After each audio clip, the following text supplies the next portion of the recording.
Steel plant ప్రైవేటీకరణ వ్యతిరేకంగా ఈ రోజు మీ నియోజకవర్గంలో జరిగింది. నియోజకవర్గం అంటే మీరు ఉండే నియోజకవర్గం గాజువాక. విశాఖపట్నం స్టీల్ ప్లాంట్ ప్రైవేటీకరణ అనేటువంటి అంశం ఈ రోజు కాదు, దాదాపు కొన్ని సంవత్సరాలుగా ప్రైవేటీకరణకు వ్యతిరేకంగా జరుగుతున్నటువంటి పోరాటాలు కానీ లేదా ప్రైవేటీకరణ అనేటువంటి అంశం మీద ఉమ్మడి తెలుగు రాష్ట్రాలకు సంబంధించినటువంటి ప్రజలు ఏ రకంగా ఒక సెంటిమెంట్గా తీసుకున్నారు అనేటువంటిది మనందరం చూసాం. ఇదేదో ఒక నియోజకవర్గానికో ఒక ప్రాంతానికో ఒక జిల్లాకో సంబంధించినటువంటి సమస్య కాదు. ఇప్పుడే పెద్దలు బొత్స సత్యనారాయణ గారు కూడా మాట్లాడడం జరిగింది. విశాఖపట్నం స్టీల్ ప్లాంట్ ఏ పునాదుల మీద వచ్చిందో, ఏ పునాదుల మీద ఈ ప్రాంతానికి ఈరోజు విశాఖపట్నం అంటే ఉక్కు నగరంగా పేరుగాంచిందో మనందరం కూడా చూసాం. దానికి ఎంతమంది బలిదానం జరిగిందో, ఎన్ని పోరాటాలు జరిగినాయో, ఎన్ని సంవత్సరాలు దశాబ్దం పాటు ఏ రకంగా పోరాటం జరిగిందో, అప్పుడు ఉన్నటువంటి కేంద్ర ప్రభుత్వాన్ని ఏ రకంగా మెడలు వంచి అప్పటికే ప్రపంచంలోనే అత్యంత శక్తివంతమైనటువంటి నాయకురాలుగా ఉన్నటువంటి ఇందిరాగాంధీ మెడలు వంచి సాధించుకున్నటువంటి స్టీల్ ప్లాంట్ ఈరోజు ఈ కష్టాల్లో ఉంది అనేటువంటి పరిస్థితుల దగ్గర నుంచి ఈరోజు ఒక గొప్ప అవకాశం. గతంలో మేము 5 సంవత్సరాలు అధికారంలో ఉన్నప్పుడు ఏ రోజు కేంద్ర ప్రభుత్వం నిర్ణయం తీసుకుందో ఆ రోజు నుంచి దానికి వ్యతిరేకంగా పోరాటంలో, అది ప్రత్యక్షంగా కానివ్వండి పరోక్షంగా కానివ్వండి, ఉన్నటువంటి కార్మిక సంఘాలకి, పోరాటం చేస్తున్నటువంటి పోరాట సంఘాలకి, పోరాట కమిటీకి అన్ని విధాలుగా సహకరించినటువంటి సందర్భాలు మీ అందరికీ తెలుసు. ప్రజల సమక్షంలో అనేక వేదికల మీద కూడా నేరుగా ఆ రోజు కానీ ఈ రోజు ఉన్నటువంటి ప్రధానమంత్రి నరేంద్ర మోదీ గారిని రాష్ట్ర ప్రజల పక్షాన దీన్ని ప్రైవేటీకరణ చేయడానికి వీల్లేదు అనేటువంటి విషయాన్ని కూడా చెప్పినటువంటి సందర్భాలు, ఆ రోజు ముఖ్యమంత్రిగా జగన్మోహన్ రెడ్డి గారు చెప్పినటువంటి విషయాలు కూడా మీ అందరికీ ఈ సందర్భంగా గుర్తు చేస్తా ఉన్నా. అయితే ఈ రోజు ఉన్నటువంటి పరిస్థితుల్లో మన 12వ తారీఖున 2వ బ్లాస్ట్ ఫర్నెస్ని కూడా క్లోజ్ చేయడం మనం చూసాం. మొదటి నుంచి కేంద్రంలో ఉన్నటువంటి ప్రభుత్వం గతంలో కానీ ఇప్పుడు కానీ ఇది నష్టాల్లో ఉన్నటువంటి ప్లాంట్ కాబట్టి, ఎక్కువ నష్టాలు ఉన్నాయి కాబట్టి దీన్ని ఏదో రకంగా ఏం చేయాలి అనేటువంటి, ప్రైవేటైజ్ చేయాలి అనేటువంటి ఆలోచనతో ముందుకు వచ్చింది. ఇది నష్టాల్లో ఉన్నటువంటి ప్లాంట్ కాదు, అప్పుల్లో ఉన్నటువంటి ప్లాంట్, నష్టాల్లోకి నెట్టివేయబడుతున్నటువంటి ప్లాంట్. అప్పుల్ని నష్టాల కింద చూపించి దీన్ని ఏదో రకంగా ప్రైవేటైజ్ చేయాలి అని చెప్పి ఆలోచన చేస్తున్నటువంటి ప్రభుత్వం వాళ్ళది. ఈ సందర్భంలో ఇప్పుడున్నటువంటి కేంద్ర ప్రభుత్వం వారికి ఉన్నటువంటి సొంత రాజకీయ పార్టీ బలంతో ఏర్పాటు అయినటువంటి ప్రభుత్వం కాదు. అనేక వారి మిత్రపక్షాలు, ఈరోజు ఉన్నటువంటి తెలుగుదేశం పార్టీ ఒక 16 మంది పార్లమెంట్ సభ్యులు,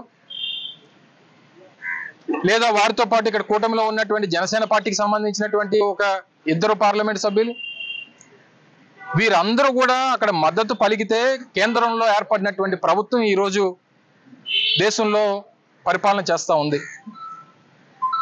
మరి ఈ సందర్భంలో మేము కోరేది ఒకటే, నిన్న స్థానిక పార్లమెంట్ సభ్యులు కానీ మా స్థానిక శాసనసభ్యులు, రాష్ట్ర పార్టీ అధ్యక్షులు వారు మాట్లాడినటువంటి మాటలు చూసిన తర్వాత, అంటే మీరు ఎవరో రోడ్ల మీదకి రాకండి, ఒకవేళ ప్రైవేటీకరణ అయిపోతే అప్పుడు మేము రాజీనామాలు చేస్తాం, అయిపోయిన తర్వాత రాజీనామాలు కానీ ఉన్నప్పుడు రాజీనామాలతో సమస్య పరిష్కారం కాదు.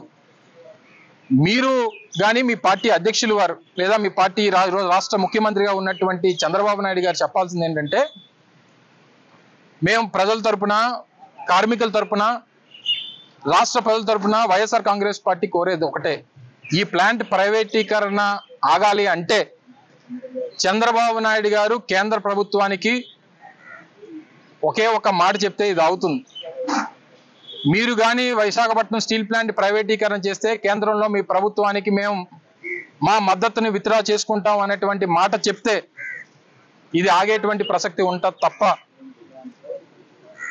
అంత అయిపోయిన తర్వాత మేము రాజీనామాలు చేస్తాం, మేము రోడ్ల మీద కూర్చుంటాం, మేము పోరాటాలు చేస్తామంటే ఇది ఆగేది కాదు, జరగదు, జరగబోదు అనేటువంటి విషయాన్ని కూడా ఈ సందర్భంగా మీ ద్వారా తెలియజేస్తూ, వైఎస్ఆర్ కాంగ్రెస్ పార్టీ స్టాండ్ నిన్న కానీ ఈ రోజు కానీ రేపు కానీ ఎప్పుడన్నా ఒకటే, ప్రైవేటీకరణకి వైఎస్ఆర్ కాంగ్రెస్ పార్టీ వ్యతిరేకం వ్యతిరేకం వ్యతిరేకం అనేటువంటి విషయాన్ని మొదటి నుంచి చెప్తూ వచ్చాం, దానికి కట్టుబడి ఉన్నాం.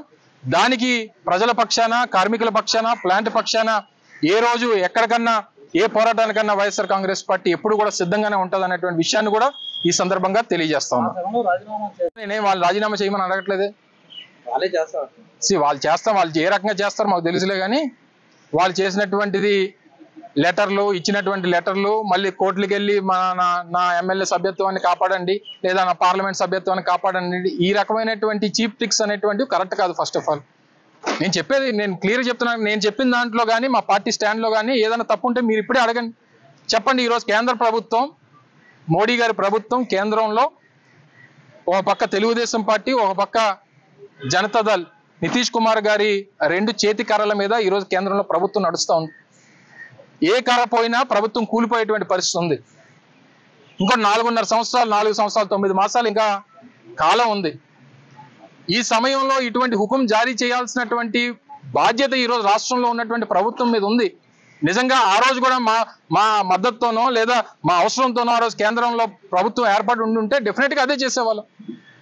ఆ మాట జగన్మోహన్ రెడ్డి గారు మొన్న ఎన్నికల్లో చెప్పారు, దానికి ముందు ఎన్నికల్లో కూడా చెప్పారు. సో ఆ రకంగా ఆ మాట చెప్తే ఎందుకు ఆగదని అడుగుతా ఉన్నాం. ఈరోజు 3,000 కోట్లు 2,500 కోట్లు దేనికి ఇస్తామని చెప్పని అంటున్నారు? ఉన్నటువంటి ఎంప్లాయీస్ని తగ్గించడానికి, వాళ్ళకి వీఆర్ఎస్ సెటిల్ చేసి పంపించేయడానికి మీరు డబ్బు సాయం చేయాల్సినటువంటి అవసరం లేదు. ప్లాంట్ని ఏ రకంగా కాపాడాలి, ప్లాంట్ని ఏ రకంగా ప్రైవేటైజ్ కాకుండా చూడాలనేటువంటి దాని మీద ఏదైనా సలహాలు సూచనలు మీరు ఇచ్చుంటేనో, మీరు నిర్ణయాలు చెప్పుంటేనే బాగుండేది అనేటువంటిది మేము చూస్తూ ఉన్నాం. ఆ రోజు కూడా నేను గాజువాక నుంచి పోటీ చేసినప్పుడు కూడా చెప్పా. నిజంగా ఆ రోజు నరేంద్ర మోడీ గారు అనకాపల్లి వచ్చినప్పుడు చెప్పడం జరిగింది. ఆయన రాకముందే చెప్పాం, మీరు మోదీ గారితో ఒక ప్రకటన చేయించండి, వాళ్ళు మేము పోటీ కూడా పడాం, మేము విత్డ్రా అయిపోతాం అనేటువంటి మాట చెప్పాం.